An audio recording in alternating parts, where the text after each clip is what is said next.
मनोरंजन के लिए तो नहीं होता है। और ये सत्संग समय काटने के लिए भी नहीं होता, चलो मैं समय काट रहा हूँ। ये सत्संग तो आत्मा, परमात्मा, जीवात्मा के बारे में विचार का विषय है। क्योंकि हमारे शास्त्रों में कहा गया है, दुर्लभो मानुषो देहो देहिनाम क्षण भंगुर। ये कोई हकीकी बात ना है, ये मनुष्य शरीर बड़ा दुर्लभ है। और दुर्लभ होने के नाते ये क्षण भंगुर है, पता नहीं किसी का कब गिर जाए। तो दुर्लभो मानुषो देहो देहिनाम क्षण भंगुर तत्रापि दुर्लभम मंदे।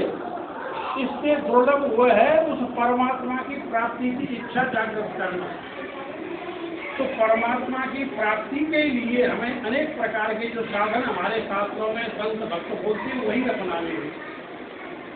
तो चर्चा थोड़ी सी ये चली कि जीव और ईश्वर, तो जीव ईश्वर दोनों अलग अलग हैं या एक है? भाई अलग अलग तो प्रत्यक्ष ही प्रतीत हो रही है। जीव अलग है, ईश्वर अलग है, प्रकृति अलग है। क्योंकि जीवात्मा सारे संसारों में कितनी रोगों को भागदौड़ों में चले, ये सब जीव भाग रहे, परमात्मा तो ना भाग रहे। परमात्मा एक है, जीव अनेक है। जो हमारे पूर्व वक्ता बोल के गए थे, जीव अनेक एक श्री करता, ठीक बात है। लेकिन अब जो जीव है, अब भाई ये एक कैसे है? ये संप्रदाय भेद है। वेदांत मानता है कि जीवात्मा परमात्मा एक है, अद्वैत वेदांत। द्वैत वेदांत मानता है दोनों अलग अलग हैं। तो अलग अलग भी हैं और एक भी है। एक कैसे है? तो एक वो तो नहीं हो सकता जैसे हर्ष विषाद ज्ञान अज्ञान। तो हर्ष है, ज्ञान है, विज्ञान है और अज्ञान है, तो ये सारे जब गुण होंगे तो भाई ये कैसे है जानो? ईश्वर सर्वज्ञ है, ये अल्पज्ञ है। ये तो भेद हमारे पूर्ववत का बोल करके ही भेद। लेकिन हमारे मुंडक उपनिषद में कहा गया है बड़े क्रम से कि द्वा सुपर्णा सयुजा सखाया, दो पक्षी है, परमात्मा भी पक्षी है और जीवात्मा भी पक्षी है।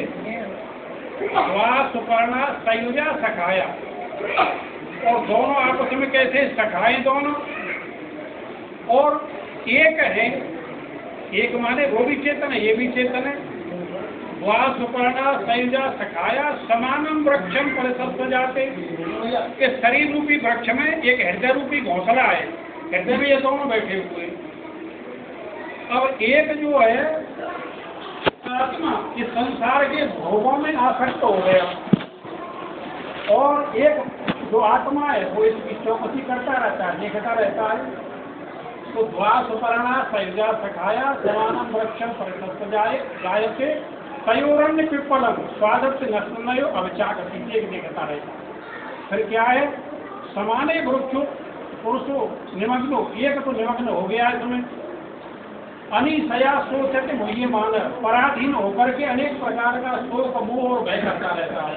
पिछली जो बात हमारी जीवन में बीत गई है वे याद आ जाए तो भैया बड़ा शोक हो, तो मैंने बात करा तो वहाँ ऐसी गड़बड़ भई भाई। वर्तमान में हमको मोह होता रहता है, हमारे रिश्तेदार हैं, हमारे भाई हैं, हमारे बंधु हैं, हमारा बच्चा है, ये मोह होता रहता है। और भविष्य काल का भय होता रहता है। तो समाने वृक्ष पुरुषो निमग्नो अनिशया सोचते मुह्यमान।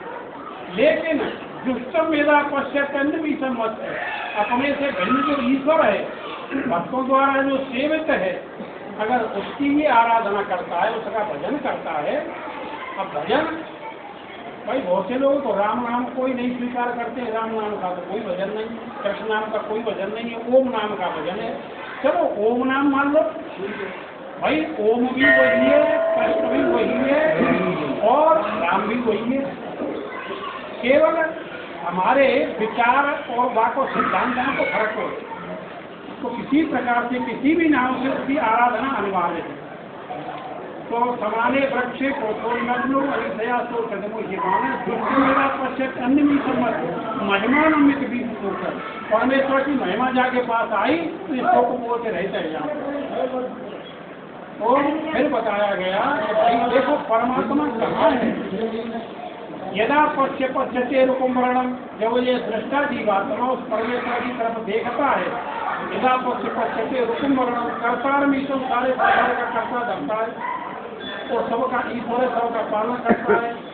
यदा पश्य पश्यते रुकुम वर्णन कर्तार मीशम पुरुषम ब्रह्म यौन धर्मा के भी याद कारण है। तदा विद्वान पुण्य पापे विधुए, फिर वो विद्वान उस परमेश्वर को जान करके बड़ी वहां से सब यहाँ के विकारों को धो बहा करके उस परमेश्वर की समता को प्राप्त हो जाता है। जब समता को प्राप्त हो गया तो यहाँ तो एकत्व बन जाता है। फिर कहा प्राणो ये से सर्वभूत विभाती, जिससे हम श्वास ले रहे हैं, जो हमारे प्राण चल रहे हैं, ये परमात्मा प्राण स्वरूप, प्राण स्वरूप जब हमारे अंदर है तो बड़ी शोभा है शरीर की, और प्राण निकले तो मुर्गा जाता है। तो शास्त्र बतला रहा है प्राणो ये सही है, प्राण ही परमात्मा का स्वरूप है। प्राणो ये सर्वभूत विभाती विजान विद्वान भवति नाथवादी, विद्वान इसको जानने वाला प्राण स्वरूप को बड़ा करके अभिमान पूर्वक बातें करने वाला नहीं होता है। नाथवादी आत्मक्रिय आत्मरति, आत्मा में क्रिया करने वाला, आत्मा में रति करने वाला वो विद्वान ऐसा होता है। फिर एक बात बड़ी मुख्य बताई गई कि भैया ये केवल कहने का ही विषय नहीं, ये केवल अपनाने का विषय है। सत्यमेव जयति, अगर सत्यता पूर्वक कोई साधक इस मार्ग में लग गया तो उसी की विजय होगी, अन्यथा विजय नहीं हो पाएगी। सत्यमेव जयति नामरतम सत्येन पंथा विदुतो ये देवयान, ये मार्ग देवयान मार्ग है जो सत्य से परिपूर्ण है। तो सत्य निष्ठा से ही हम इसमें लगे। तो इस प्रकार से हमारी जो सत्संग की प्रक्रिया चल रही है, हमने भी सुना भैया कि यह सत्संग वहाँ लगता है। हमारे ये अंगूठी के भगत जी इन्होंने बताया था, तो मैं तो भैया पहली बार आया हूँ। मैं मेरा नाम पढ़वा लिए, प्रताप सिंह मेरा नाम है, प्रताप सिंह। और तो सुनकर नहीं, बड़ी अच्छी बात है, आश्रम बहुत अच्छा है भैया। तो समय थोड़ा है, और भी वक्ता बोलने वाले होंगे। हमारी महिलाएं माताएं बैठी हैं, दो शब्दों के लिए और बोलना चाहता हूँ। और कवि ने लिखा है, अरे नारे नहीं तुम स्वर्ग न सैनी, दोनों फुल उजियारी है। शील स्वभाव मधुर होए वाणी, ना काऊ तेरा रे करे। धीरे बोले धीरे चाले, सब काऊ ते लाज करे। मन पुलगा में घर के माही, नाम पर्यो घर बारी है। नारे नहीं तुम स्वर्ग न सैनी, दोनों फुल उजियारी है। आफत में तुम धीरज धारे, टोटे में साथ निभाती है। रूखो सूखो जो हुए घर में, प्रेम से भोग लगाती है। ना तेरे से सास ससुर की, सेवा करे बिचारी है। नारी नहीं तुम स्वर्ग न सैनी, दोनों फुल उजियारी है। धन्य धन्य भारत की नारी, तुमने बड़े उपकार किए। साधु संत वीर महात्मा, तुमने ही तो जन्म दिए। पति प्रथा नारी की गाथा, गावे दुनिया सारी है। नार नहीं तुम स्वर्ग न सैनी, दोनों फुल उजियारी है। एक ही धर्म एक व्रत नेमा, चाहे वचन मन पति पद प्रेमा। तो भैया एक बार गंगा के तट पर भगवान वेद व्यास गंगा में स्नान करने के लिए पहुंच गए। भाई साहब थोड़ी से स्नान करने के लिए घुसे, उनके शिष्य बाहर खड़े थे। तो व्यास जी ने एक डूबक लगाई, और डूबक लगा करके ऊपर निकले। तो हमारी भाई जातियों में स्त्री जाति सबसे श्रेष्ठ है, पर दूसरी डूबक लगाई। भाई मनुष्य जाति में शूद्र जो सबसे श्रेष्ठ है। फिर लगाई युगों में, भाई कलयुग सबसे श्रेष्ठ है। भाई सतयुगों में तो बहुत लंबी अवस्था तक तपस्या करनी पड़ती है, लेकिन इसमें थोड़े देर में काम हो जाता है। स्त्रियों के लिए वेद पाठ करने की आवश्यकता नहीं, अपने पति की सेवा करने का कल्याण हो जाता है। ऐसे शूद्र है, अपनी सेवा करता है, उसका कल्याण हो जाता है। तो इनके लिए बड़ी सरलता है। अरे राम को नाम सदा दिन के मुख, वे तरे तो तरे न तरे तो तरे। क्रोध की आग लगी जिनके तन, वे जरे तो जरे न जरे तो जरे।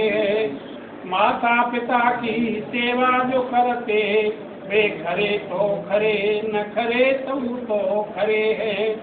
अपकीरत जग में छाए गई वे भैया मरे तो मरे न मरे तो मरे है। संत बोलते ये आरे द्वार द्वारिका त्रिवेणी जाए 3 बार, 4 बार काशी अंग गंग के नहाए थे, 5 बार पशुपति 6 बार नीम सार, 7 बार पुष्कर के आचमन कराए थे, 8 बार बद्रीनाथ 9 बार जगन्नाथ, 10 बार सुमेर पे ऊपर उधारे थे। कहत मुक्तानंद भैया इतनो ही फल होए, जा कचोरे के सत्संग में आए और जाए थे। कृष्ण